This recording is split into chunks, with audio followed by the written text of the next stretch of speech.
Shalom Bracha, que Hachem protège dans la santé, la joie. Amen.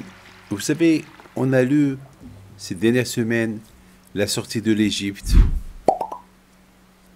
On a lu le temps que les Juifs sont restés en Égypte, l'esclavage. On a lu combien les Juifs ils ont souffert et le miracle de la traversée de la mer. On a lu aussi Matin Torah. Et bien sûr, on a lu quelque chose de très très très important. Comment Yitro, il s'est converti. Et il a vu qu'il n'y a que Hachem. Il a fait une grande Seouda. C'est pour ça qu'aujourd'hui, les Tunisiens, ils font la Seouda de Yitro. Yitro, en général, je ne comprends pas pourquoi il a fait une Seouda. Pourquoi il a fait une Seouda? Il n'avait pas de raison. Il a fait une grande Seouda. Pourquoi? Parce qu'il était heureux, il était content. Il a découvert Hachem. Il a découvert la bonté d'Hachem. Je crois qu'il a fait une Seouda pour tous les Juifs. Vous savez, c'est quoi faire une Seouda pour quelques millions de personnes? C'est de la folie. On l'appelle la Seouda de Yitro. Il était tellement heureux et content. De lui, on apprend.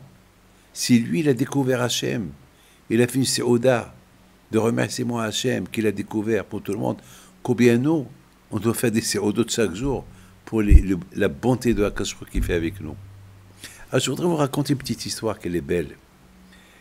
Il y avait, une fois, j'étais en Argentine, j'ai rencontré le ministre de la Santé, qui s'appelle Dr Mansour.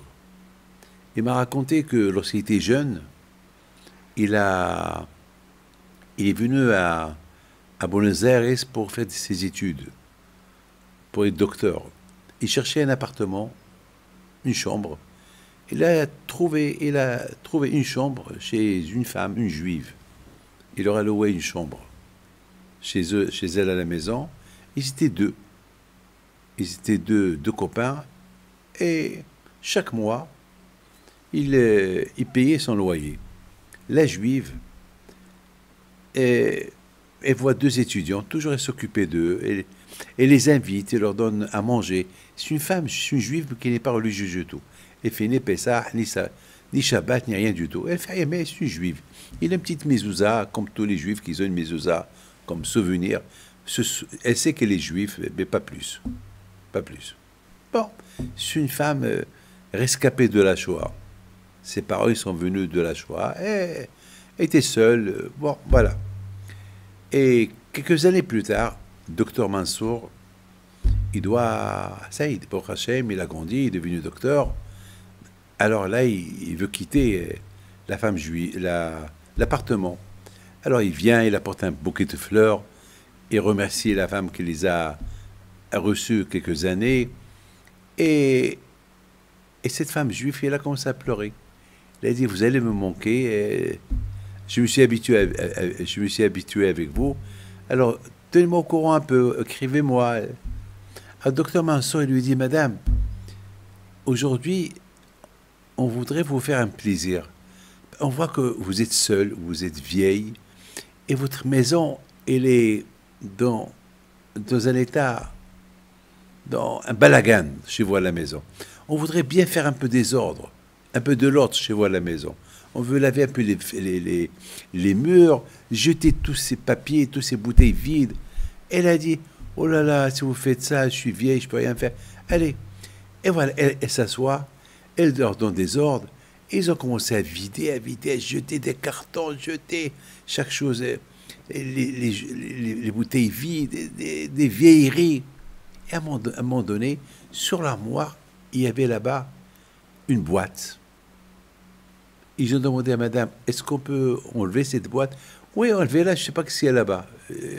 Regarde ce qu'il y a là-bas et jetez. Alors, ils ont commencé à ouvrir, il y avait là-bas des journaux, il y avait là-bas des choses vieux. Et voilà, soudainement, il y avait un plateau de Pessah. Le plateau de Pessah.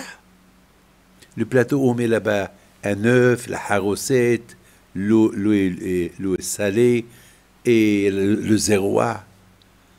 mais il était très ancien. Ils ont dit à madame, Madame, qu'est-ce qu'on fait avec ça? Elle le voit, elle commence à pleurer. Elle commence à pleurer. Pourquoi vous pleurez?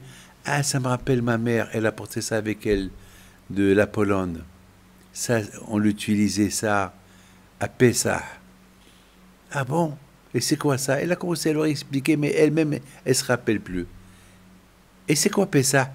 Ben, Pessah, je pense, c'est la fête où on mange que la galette.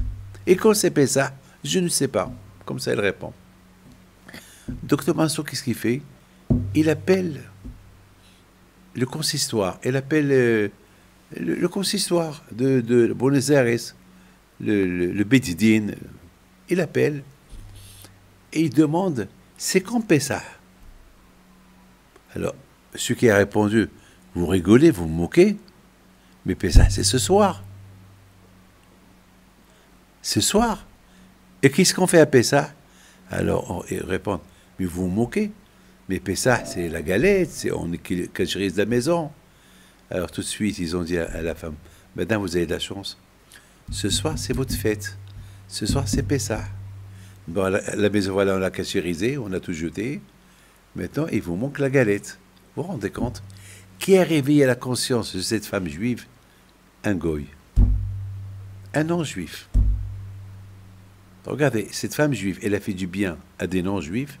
Eh bien, ces non-juifs-là, ils lui ont rendu le bien par le bien. Et vous savez,